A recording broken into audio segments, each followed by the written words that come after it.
वृषभ राशी ही फक्त पृथ्वी तत्वाशी संबंधित नसते, ती एक शांत पर्वतासारखी असते, स्थिर न हलणारी पण आतून हजार भावनांचं खोल पसरलेलं साम्राज्य बाळगणारी.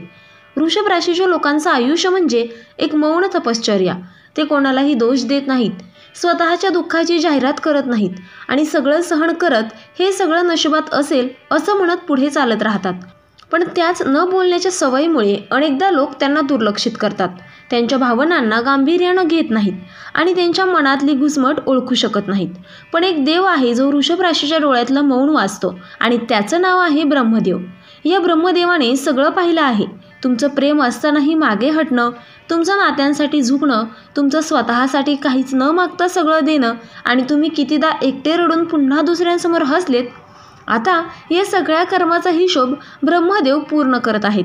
ते कोणतीच परीक्षा उरलेली नाही हे सांगत आहेत. आता तुम्हाला त्याचं उत्तर फळ कृपा देणार आहेत, तेही अशा पद्धतीनं की जिथे तुम्ही स्वतः विचाराल, हे खरंच माझ्यासाठी आहे का? तुमच्या आतल्या सहनशील आत्म्याला आता एक दैवी स्पर्श मिळणार आहे. तो तुम्हाला मानसिक शांती, भौतिक स्थैर्य आणि आध्यात्मिक जागृती या तिन्ही स्तरांवर उन्नती देईल. तुमचं आयुष्य आता कर्म नव्हे तर कृपा चालवेल. हेच त्या खोल, सुंदर आणि गूढ प्रवासाचं नवं पर्व आहे. आता तुम्ही आयुष्य जगणार नाही, आयुष्य स्वतःच तुमच्यासाठी उमलणार आहे. वृषभ राशी हे तुमचं फळाचं पर्व आहे, ज्यासाठी तुम्ही संयमाच्या वर्षानुवर्ष वाट पाहिली होती. नंबर 1 आहे तुमचं न मागणं हेच आता सर्व काही मिळण्याचं कारण ठरणार आहे. वृषभ राशीचे लोक आयुष्यभर स्वतःसाठी फारसं काही मागत नाहीत. त्यांच्या मागण्यापेक्षा त्यांच्या कृती बोलतात. ते स्वतःहून कोणाकडे हात पसरण्यापेक्षा परिस्थितीत मुकाबला करणं पसंत करतात. हेच न मागणं आता ब्रह्मदेवांच्या नजरेत निर्बळ पात्रता ठरतंय. आता तुम्हाला ते मिळणार जे इतरांनी मागून घेतलं पण तुम्ही केवळ सहन करून पात्र ठरलात. संधी, प्रेम, सन्मान हे सर्व तुमच्या दाराशी येणार, तेही न मागता. नंबर 2 आहे तुमचं मौन आता शब्दांपेक्षा प्रभावी ठरणार आहे. वृषभ राशीच्या लोकांचं मौन हे त्यांचं अस्त्र आहे. ते कधीच आक्रोश करत नाहीत, पण त्यांची डोळ्यातली खोल शांतता हेच त्यांचं सत्य असतं. हेच मौन दैवी संवादाचं माध्यम बनते. तुमचं मौन आता लोकांच्या हृदयात पोहोचेल. लोक तुम्हाला समजून घेतील आणि त्याच मौनातून तुमच्या आत्म्याला शांती आणि प्रतिष्ठा मिळेल. ज्यांनी तुम्हाला गृहीत धरलं त्यांच्यावर आता ब्रह्मदेवच आरसा दाखवणार. उत्तर येणार. वृषभ राशीचे लोक नेहमी स्थिर, संयमी आणि समर्पित असतात. त्यांची शांतता पाहून अनेकांनी त्यांना कमकुवत समजलं, पण नियम असतो, देवाचा न्याय कधीही थांबत नाही. आता हीच वेळ आहे जिथे त्या व्यक्तींना पश्चाताप होईल. ते तुमच्याकडे परत यायला बघतील, पण तुम्ही त्या टप्प्यावर आत्मबल आणि विवेकाच्या उंचीवर पोहोचले असाल. आत्तापर्यंत जे काही तुम्ही गमावलं त्याचा परतावा तुम्हाला अधिक म्हणून मिळणार आहे. तुम्ही वेळेची मारामारी, कधी चुकीची माणसं तर कधी नशिबाने खेचून घेतलेली स्वप्न, तुम्ही खूप काही गमावलंत आणि गप्प बसलात. ब्रह्मदेवांनी हे सगळं पाहिलं आहे. आता परतावा मिळणार आहे, पण फक्त तेवढाच नाही, त्याहून अधिक सुंदर आणि स्थिर स्वरूपात. जे प्रेम तुटलं त्यापेक्षा अधिक खोल नातं, जी संधी गेली त्यापेक्षा मोठं व्यासपीठ आणि जे हरवलं त्यात सुंदर आणि आश्चर्यजनक पुनरागमन होईल. तुमचं संयम आता ब्रह्मतेज बनत चाललंय, ज्यामुळे संकट तुम्हाला वळवू शकणार नाहीत.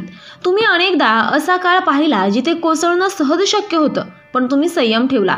हा संयम आता एक अदृश्य कवच तयार करत आहे. या पुढच्या काळात संकट येतील, पण ती तुमच्या आत्म्याला स्पर्शही करू शकणार नाही. तुमचं स्थैर्य, मौन आणि सत्य हेच ब्रह्मदेवाचं आशीर्वादाचं कवच बनणार आहे. तुमचं साधेपण आता तेजात परिवर्तित होणार आहे, जे लोकांना आकर्षित करेल. वृषभ राशीचा स्वभाव अत्यंत साधा, सोज्वळ आणि प्रामाणिक असतो, पण हेच साधेपण इतरांना कधी कळतच नाही. आता ब्रह्मदेव या साधेपणाला एक तेजस्वी वलय देत आहेत. तुमचं व्यक्तिमत्व आकर्षित वाटेल आणि तुम्ही प्रभावशाली ऊर्जेचं केंद्र बनाल. आर्थिक स्थैर्य, जे आधी सैरभैर वाटत होतं ते आता थेट ब्रह्मनियंत्रित होणार आहे. आर्थिक अडचणी तुम्हाला खूप वेळा उलटवून गेल्या. तुम्ही कधी कर्ज, कधी अडथळे, कधी अचानक खर्च हे सगळं झेललंय. आता हे सर्व संपण्याचा काळ सुरू झालाय. ब्रह्मदेव आर्थिक स्थैर्य आणि समाधानाचं नवं द्वार उघडत आहेत. अचानक व्यवसाय चालू लागेल, जुनी गुंतवणूक फळेल आणि पैसा मनःशांतीसह टिकेल. शरीर, मन आणि आत्मा तिन्ही स्तरांवर तुम्ही नव्याने पुनर्जन्म घेणार आहात. वृषभ राशीतील जातक कधी इमोशनल थकतात, कधी मानसिकदृष्ट्या एकटे वाटतात, कधी शरीर थकवतो. आता ब्रह्मदेव तुमचं पूर्ण रिसेट करत आहेत. मनःशांती, चांगलं आरोग्य आणि आत्मिक जागृती ही तिन्ही क्षेत्र एकदम बदलणार आहेत. तुमचं घर आणि कुटुंब नव्याने स्थिर, सुरक्षित आणि आध्यात्मिक होणार आहे. घर म्हणजे तुमचं मूळ बळ. तुम्ही घरासाठी खूप काही गमावलं. आता घरातच दैवी स्पंदनं, सौख्य आणि आश्चर्यजनक स्थैर्य उत्पन्न होईल. तुमचं घर हेच ब्रह्मदेवाचं एक संरक्षित क्षेत्र होणार आहे. तुमच्या आत्म्याचं मौन ब्रह्मदेव आता ध्वनींमध्ये रूपांतरित करत आहेत. तुम्ही फार काही सांगितलं नाही, पण तुमचं मौन ब्रह्मदेवांच्या हृदयापर्यंत पोहोचलं. आता तुमच्या जीवनात काही असे प्रसंग येतील जे तुमच्या मनातले प्रश्न उत्तरं देतील, जिथे तुम्ही काहीच न बोलता समाधान मिळवू शकाल आणि जिथे तुमचं अस्तित्व स्वतः एक शुद्ध दैवी मंत्र ठरेल. शेवटी एकच गोष्ट, वृषभ राशी, तुम्ही जिथं मोडलात तिथंच ब्रह्मदेव आता फळ फुलवणार आहेत. तुमच्या मौनाने जिंकलेलं हे फळ कोणालाही कळणार नाही, पण तुम्हाला हे अंतःकरणाच्या गाभ्यातून जाणवणार आहे. वृषभ राशी, आता फळ तुमचं नाही तर ब्रह्मदेवाचं उत्तर आहे. वर्षानुवर्ष तुम्ही वादळात उभे राहिलात, वाट न दाखवणाऱ्या अंधारातून चालत राहिलात, अन्याय सहन केला, प्रेम गमावलं आणि मौनातच हसत राहिलात. पण त्याच वेळी एक दिव्य योजना तुमच्यासाठी तयार होत होती, जिथे तुमचं सहन करणं हेच दैवी पात्रता ठरत होतं. आता परीक्षा संपल्या आहे. ब्रह्मदेव आता तुम्हाला आजमावत नाहीत, ते आता तुम्हाला पुरस्कृत करत आहेत. जे प्रेम मोडलं त्यापेक्षा खोल नातं तुमच्याकडे येणार. जे हरवलं त्याचा अद्भुत परतावा होणार आणि जिथं तुम्ही अपमानित झाला तिथंच तुम्हाला मान मिळणार आणि जिथं तुम्ही एकटे पडलात तिथंच आता ब्रह्मस्पर्श मिळणार. आता पुढे काय? तर आता पुढे जाणार प्रत्येक दिवस तुमचं आत्मिक जागरण वाढवत जाईल.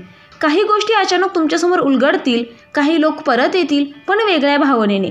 काही स्वप्न जी विसरलेली वाटत होती ती पुन्हा जिवंत होतील. हे फळ केवळ बाह्य रूपात यशाचं नसेल तर आतून समाधान देणारं असेल. वृषभ राशी, हे लक्षात ठेवा, तुम्ही जेव्हा देवाला सांगितलं नाही तेव्हा देवाने सर्व ऐकलं आणि आता तो स्वतः उतरतोय तुमचं उत्तर देण्यासाठी. आता तुमचं आयुष्य हे कर्माचा हिशोब नाही तर कृपेची गोष्ट होणार आहे.